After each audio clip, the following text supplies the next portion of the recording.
Hey everybody.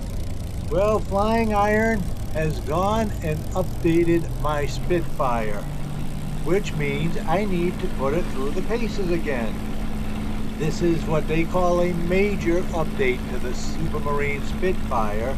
This is version 1.3.0, the Spitfire Mark 9 Charlie.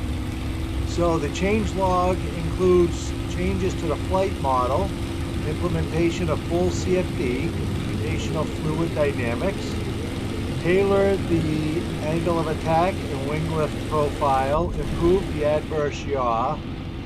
It does handle differently on the ground, I will tell you that.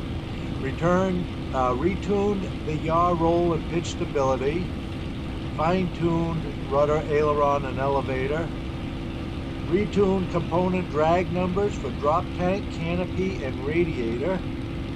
Let's see, also some additional fine-tuning of the clipped wing version, which I'm not in right now. I'm in the black Spit, which is not a clipped wing version. Increased the propeller drag at low boost and high RPM settings. Disc braking in preparation for landing.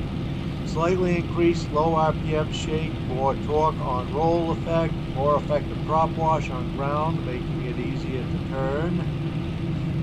Default aileron trim now 25% up from 15% in order to counter the increased roll by torque. Tuned to fly level at cruise speed 2200 plus 4.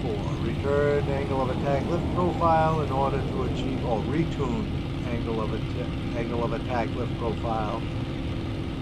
So, and then they made some changes to the ground handling and the sound. Now the sounds I'm really loving because if you watch the video, and I tried to trim some of the video out. It was actually about 22 minutes, and it was very hard to trim it because I enjoy watching these flights myself. I really do enjoy watching them afterwards.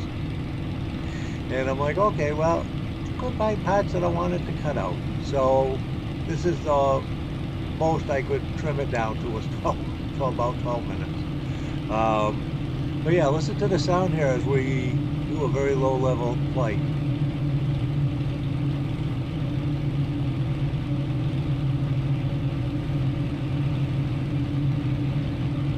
So definitely changes in the sound, and they are improved. They sound so much more realistic and immersive to me. The strain or stress on the aircraft frame as you're turning and diving, the wind sound, the sounds when you're down low like that. So all the flyby sounds were overhauled and replaced the default Asobo.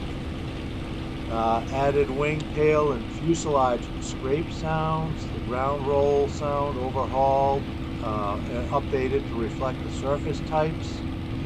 Updated and improved touchdown and rattle sounds. Wing loading and GeForce stress sound added. They were just talking about added custom cockpit reverberation, realistically affected by canopy insulation. Beefed up engine sounds, overhauled exterior reverberation, wind sounds updated and improved, ambient weather, low altitude, ground effect influence at low altitude. So you guys were just talking about when we did that flyby. So they did that, the ground effect influence at low altitudes. Ambient weather now affects wind sounds. Overhauled prop wash, implemented flap gear and angle of attack based drag sounds. All kinds, crash and water impact sounds added. Overhauled engine starter sounds, fixed engine idle loop, additional cockpit fully implemented. And then we get to the visual model. Fixed nose gap, fixed flaps clipping through wings, fixed rudder trim animation, added small gap between spinner and nose, prop strikes will bend the prop to reveal clip the blade from within the cockpit. Fixed external light on off status, and then cockpit changes, and it's a bigger list, and then system changes and electrical changes and changes to the tablet, which is in the cockpit, which I don't actually use. Added a Hobbs meter to the live data page, added hide pilot, hide spinning prop, simplified ground handling settings, but I suppose people like that. Added the workshop page, added aileron trim percentage number to the setting page. Entirely new autopilot code, checklists, and miscellaneous. Like I said, a major update, a ton of changes, and with that many changes, I had to come in here and check the handling and put it through its paces. And if you're watching, you can see that it handles beautifully. After all, it's the Spitfire. Now, I'm just gonna fly.